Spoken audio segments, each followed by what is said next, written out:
वारकरी संप्रदायातील ऋषितुल्य व्यक्तिमत्व, वेदांत आणि संत वाङ्मयाचे गाढे अभ्यासक, हरिभक्तपरायण डॉक्टर किसन महाराज साखरे यांचं काल रात्री पुण्यात निधन झालं। ते 91 वर्षांचे होते। प्रकृती बिघडल्यानं डॉक्टर किसन महाराज साखरे यांना 2 दिवसांपूर्वी रुग्णालयात दाखल करण्यात आलं होतं। मात्र उपचार सुरू असतानाच त्यांना हृदयविकाराचा झटका आला आणि त्यांची प्राणज्योत मालवली। आज दुपारी साधकाश्रम आश्रम आळंदी इथं त्यांच्या पार्थिव देहावर अंत्यसंस्कार करण्यात येणार आहेत।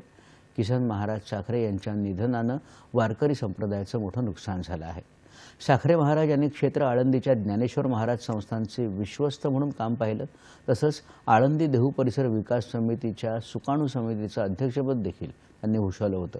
याशिवाय ग्रंथराज ज्ञानेश्वरीची दृकश्राव्य प्रत त्यांनी प्रकाशित केली आहे।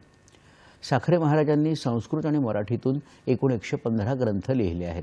त्यात सार्थ ज्ञानेश्वरी, सार्थ एकनाथी भागवत, सार्थ तुकाराम महाराज गाथा, सार्थ भगवद्गीता, सार्थ ब्रह्मसूत्र, सार्थ उपनिषद, सोहमयोग, ज्ञानेश्वर महाराज चरित्र आदी ग्रंथ संपदा त्यांच्या लेखणीतून साकार झाली।